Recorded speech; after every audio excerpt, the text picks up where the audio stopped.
नमस्कार, स्वागत है आप सभी का लीगल लॉ में। मैं आदित्य राज। चलिए आज की खबर की कुछ शुरुआत करते हैं। दिल्ली शराब नीति घोटाले में 17 महीने से गिरफ्तार दिल्ली के पूर्व उप मुख्यमंत्री मनीष सिसोदिया शुक्रवार को जेल से छूट गए। सुप्रीम कोर्ट ने इस मामले में सिसोदिया को जमानत देते हुए निचली अदालत की आलोचना करते हुए कहा कि मामले की सुनवाई शुरू हुए बिना लंबे समय तक जेल में रखे जाने से वह शीघ्र सुनवाई के अधिकार से वंचित रहे।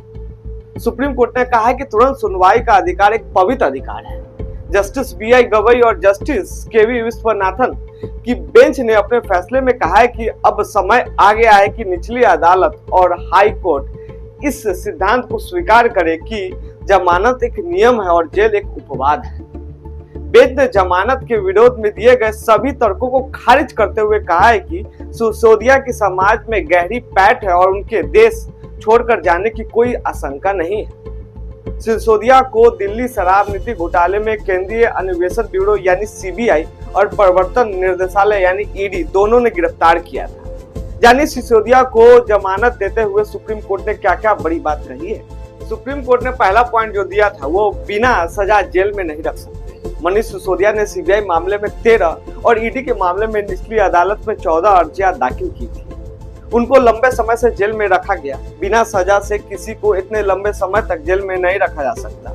ट्रायल कोर्ट और उच्च न्यायालय कानून का एक बहुत ही स्थापित सिद्धांत को भूल गए हैं और सजा के रूप में जमानत को रोका नहीं जा सकता। ये तमाम सारी बातें सुप्रीम कोर्ट का है। ये मामला सांप सीढ़ी का खेल जैसा है, ऐसा सुप्रीम कोर्ट का कहना है। मुकदमा में शीघ्र पूरा होने की आशा में अपीलकर्ता को असीमित समय के लिए सलाखों के पीछे रखना संविधान के अनुच्छेद 21 के तहत स्वतंत्रता के उसके मौलिक अधिकार से वंचित करना होगा। जैसे कि बार बार देखा गया है, किसी अपराध के लिए दोषी ठहराए जाने से पहले लंबे समय तक कैद में रहने को बिना सुनवाई के सजा नहीं बनने दिया जाना चाहिए।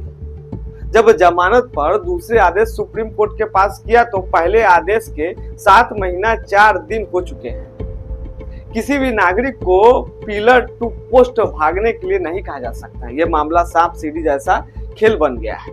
ईडी को आपत्ति को नहीं मानना चाहते। सुप्रीम कोर्ट ने कहा हम ईडी के प्रारंभिक आपत्ति को मानने के इच्छुक नहीं है कि यह याचिका सुनवाई योग्य नहीं। 17 महीने की लंबी कैद और मुकदमा शुरू नहीं होने की वजह से सिसोदिया को सुनवाई के अधिकार से वंचित कर दिया गया है। वर्तमान मामले में ईडी मामले में साथ साथ सीबीआई मामले में भी 493 गवाहों के नाम दिए गए हैं। इस मामले में हजारों पृष्ठों की दस्तावेज और 1 लाख से अधिक पृष्ठों के डिजिटल दस्तावेज शामिल हैं। इस प्रकार यह स्पष्ट है कि निकट भविष्य में मुकदमे के समापन की दूर दूर तक संभावना नहीं है। अदालतों के चक्कर लगवाएं। मनीष सिसोदिया को निचली अदालत, फिर हाई कोर्ट जाने, फिर सुप्रीम कोर्ट आने को कहा गया। उन्होंने दोनों अदालतों की याचिका दाखिल की थी। पहले आदेश के मुताबिक 6 से 8 महीने की समय सीमा बीत गई है। सुप्रीम कोर्ट ने कहा है कि ट्रिपल टेस्ट आड़े नहीं आएंगे। देरी के आधार पर जमानत की बात हमने पिछले साल अक्टूबर के आदेश में कही थी। इस मामले में ट्रिपल टेस्ट आड़े नहीं आएंगे क्योंकि यहाँ मामला ट्रायल के शुरू होने के देरी को लेकर है। ये न्याय का माहौल होगा। अगर सिसोदिया को जमानत के लिए फिर से ट्रायल कोर्ट जाने को कहा जाता है तो ये न्याय का माहौल उड़ाना होगा। निचली अदालत ने राइट टू स्पीडी ट्रायल को अनदेखा किया और मेरिट के आधार पर जमानत रद्द नहीं की थी। मनीष की समाज में गहरी जड़ें हैं और उसके भागने की कोई संभावना नहीं है। किसी भी स्थिति में राज्य की चिंता को दूर करने के लिए शर्तें लगाए जा सकती है। सुप्रीम कोर्ट ने कहा है कि ट्रायल खत्म नहीं हुई।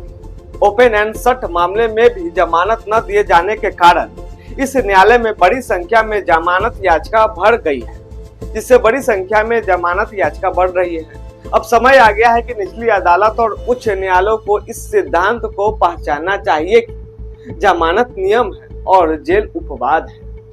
इधर उधर भागने पर मजबूर नहीं कर सकती है। अपीलकर्ता को ट्रायल कोर्ट में वापस भेजना उसके साथ सांप सीढ़ी का खेलने जैसा होगा। किसी व्यक्ति को एक जगह से दूसरी जगह भागने के लिए मजबूर नहीं किया जा सकता है। सुनवाई में देरी का कोई सबूत नहीं है। आरोपों को त्वरित सुनवाई का अधिकार है। ऐसा कोई सबूत नहीं है जिससे पता चले कि याचिकाकर्ता ने सुनवाई में देरी की है। सबूतों से छेड़छाड़ की कोई संभावना नहीं है। जहां तक गवाहों को प्रभावित करने की चिंता है, अपीलकर्ता पर कड़ी शर्तें लगाकर उक्त चिंता का समाधान किया जा सकता है। स्वतंत्रता का अधिकार हर दिन जरूरी है। दिल्ली सीएम ऑफिस में सिसोदिया को जाने से रोकने पर एडिशनल सॉलिसिटर की अपील पर सुप्रीम कोर्ट की बेंच ने कहा है कि इसकी परमिशन नहीं दी जा सकती क्योंकि यह स्वतंत्रता का अधिकार हर दिन मायने रखता है। तमाम दलील सुनने के बाद जजों ने 38 पन्ने के फैसले में जमानत की शर्तें तय करते हुए कहा है कि मनीष सिसोदिया को अपना पासपोर्ट विशेष अधीनस्थ न्यायालय में जमा कराना होगा। शीर्ष अदालत ने कहा कि इसके अलावा वो न तो किसी गवाहों को प्रभावित करने का प्रयास करेंगे और न ही सबूतों के साथ छेड़छाड़ करेंगे। इसने कहा कि उन्हें प्रत्येक सोमवार और गुरुवार को दोपहर 10 से 11 के बीच में जांच अधिकारी के सामने पेश होना होगा। हमारा खबर यही समाप्त होता है, तब तक के लिए बहुत बहुत धन्यवाद।